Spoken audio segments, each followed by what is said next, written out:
Welcome back to the Making International Law in Korea video series. In this video, I'll be explaining to you international relations in Northeast Asia, maybe the most dynamic part of the world in many regions in terms of the economy and politics and environment. First, let me touch upon the brief historical context of international relations in Northeast Asia. As you know, the Korean Peninsula is a point of contact shared by the three great powers of East Asia. China to the west viewed it as a protective buffer for its exposed eastern flank. Japan to the east used the peninsula as a staging ground for military access to the Asian heartland. Russia to the north saw the peninsula as a natural extension of its own territory, providing warm weather ports that would otherwise be beyond reach.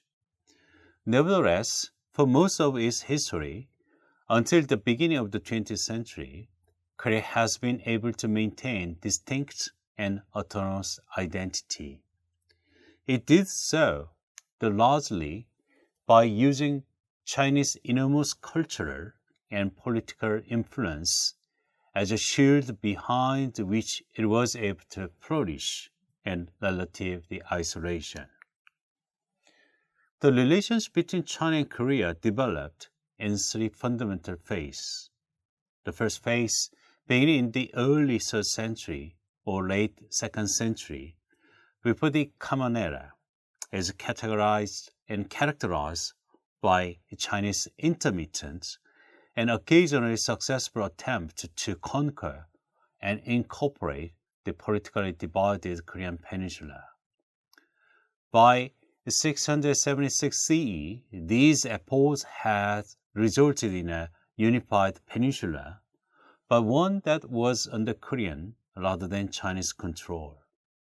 The second phase was characterized by Korea's slow pull into Chinese cultural orbit, culminating in its partnership or participation in the Chinese tributary system as China's most favored tributary state. Finally, Korea entered into the modern system of treaty-based international relations. That phase began in 1875, when Korea signed the Treaty of Ganghwa with Japan.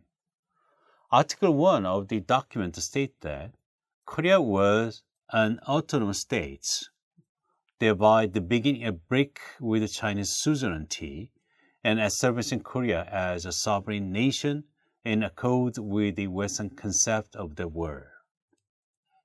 The phase ended, however, with the complete elimination of the Korean sovereignty, as Japan made Korea its protectorate in 1904 and 1905 and fully annexed the country on August 29, 1910.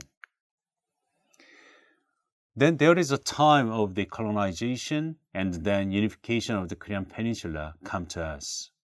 But before that, there are a couple of the period we can call the unification, but first we have to touch upon our old history. The peoples living on the Asian mainland and the Korean peninsula have always engaged in some level of trade or contact, but the first political engagement by Chinese came when Han Emperor Udi systematically attempted to unify the frontier territories that bordered China. In 109 BCE, Udi successfully launched on land and the sea invasion of Joseon, a kingdom in the northwest of the Korean peninsula. China maintained the direct control of the area by way of the 4 administrative commanderies for the next 4 centuries. Control ended when Chinese government was forced to move its capital the further south because of the civil war and external invasions. After that relocation in 317 CE, China was never able to exert direct control over any portion of the Korean peninsula again. In the 5th and 6th centuries, China reunified under the Sui dynasty and attempted to reassert its control over Korean peninsula. At the time, Korea consisted of the 3 independent kingdoms, Goguryeo in the north and Baekje in the southwest and the Silla in the southeast. In 612 CE, the Sui invaded Goguryeo with a force of up to 300,000 men, laying siege to its capital, Pyongyang. The siege proved successful and the winter was setting in, and the Chinese forces began a retreat. The Goguryeo general Uljimundeok ambushed the retreating army, reducing it to only 2,700 men, if rather reports are to be believed. Regardless of the exact number, this devastating loss and enormous expense proved deadly to the Sui dynasty, eventually leading to this overthrow by the Tang. While Goguryeo was occupied with the invading Chinese forces, Baekje took advantage of the power vacuum by attacking the neighboring kingdom of Silla. A particularly devastating attack took place in 642 when Baekje seized 40 of Silla's border ports. By 650 CE, the Sui dynasty has collapsed, but the Baekje attacks continued.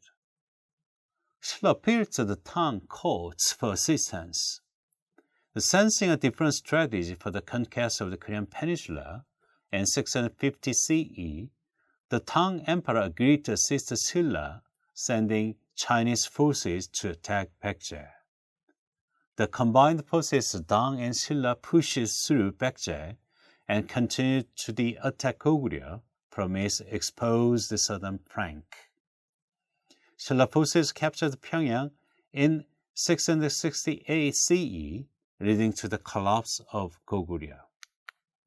Chinese military presence in the peninsula was short-lived, however.